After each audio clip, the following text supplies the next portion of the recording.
somebody doing one of the most important jobs I can think of, is Angela Cummings, who joins us now.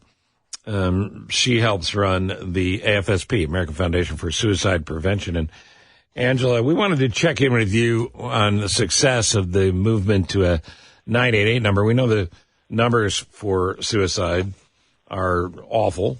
Obviously one's too many, but we know the 988 number is working. So the CDC numbers, as reported last week, are scary, but the 988 number has made it easier for people who need help at a time of crisis to get it done, right?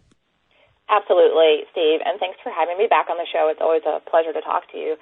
Even about a topic as serious as this, definitely we need to be looking at why those provisional numbers are showing an increase in the suicide rates in 2022. That's not the direction we want to go for sure.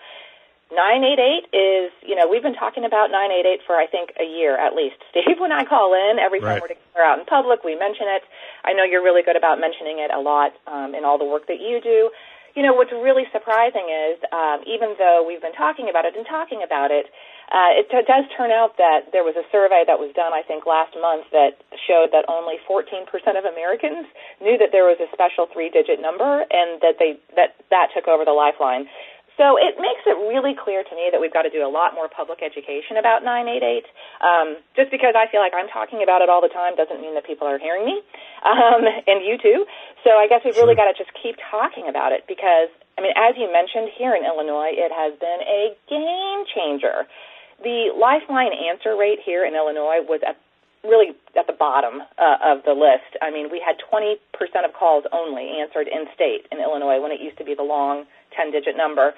Then 988 came around. We had increased funding. We were able to open up a huge call center in the Bloomington area, and it actually flipped in that first year that 988 had launched.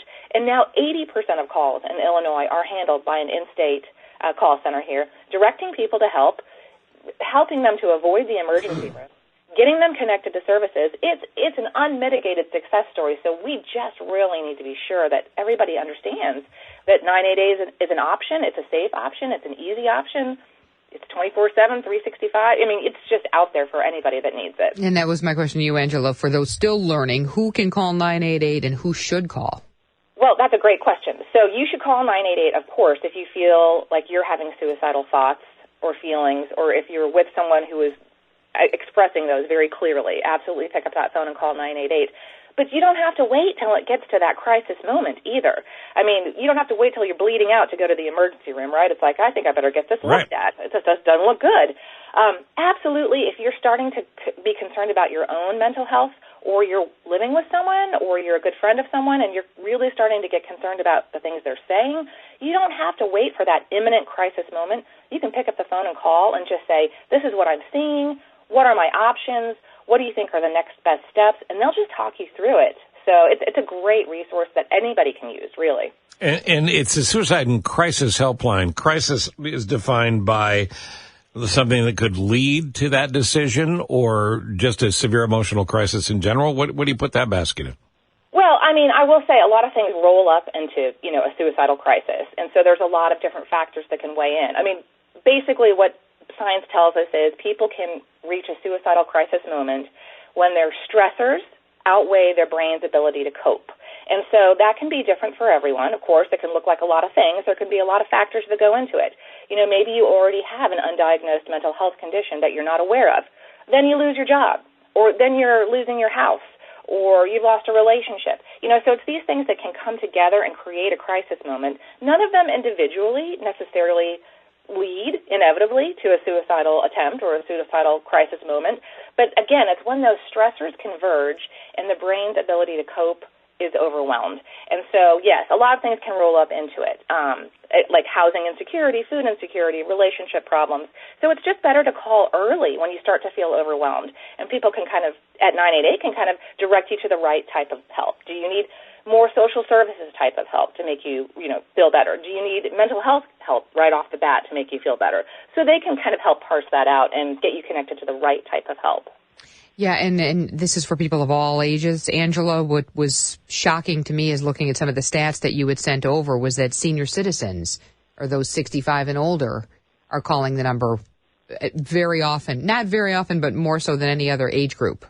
Well, I mean, and that's good. That's good to see. Yeah. And maybe, it's hard to know why, right? The CDC report is so brand new, and my colleagues at the foundation are still, working their way through it, trying to pull out, pertinent data points. But we know, there were some trends, like you said. Unfortunately, the suicide rate does seem to have risen most sharply for people in that senior citizen or 55 and older range. It also declined among youth. If this provisional data, pans out to be accurate, that's encouraging. One thing that we did see and that it showed was that 80% of suicides, men make up 80% of suicides. So we've got to do some good, robust education with men. We've got to explain to men that it's a sign of strength to seek help. It is a sign of strength to go get help when you're not feeling good. I mean, we really got to, and I mean, Steve, your show, I think, is really helping in that. You're a really good spokesperson for that. You talk about it very openly, and I can't thank you enough for that. But obviously, this number shows that we got to help our men to get connected to help. Well, I've battled depression my entire adult life, and I remember as recently as, my 30s thinking, I don't know that I want people to know. Yeah. Talk about it. Talk about it. We say it all the time, and we never want it to sound like we're droning on, but there's no snap out of it. There's no walk it off. It's as deadly serious as cancer and heart disease and every other condition that's out there. We got to get over the stigma. Talk saves lives. Exactly right. And 988 is just absolutely crucial. So thanks for all the legislative work and the political work and all the things you had to do to get it done. AFSP exists to help you. How do people find out more? They can find us at afsp.org, and then they can find us at the Illinois chapter, but even just at the afsp.org national site, tons of resources, tons of links to get people connected to help. Absolutely. afsp.org, go Google it, go find it, and get yourself connected to help if you need it. You're one of the best people we know, and we thank you for your time always. Oh, thanks, Steve. Angela Cummings.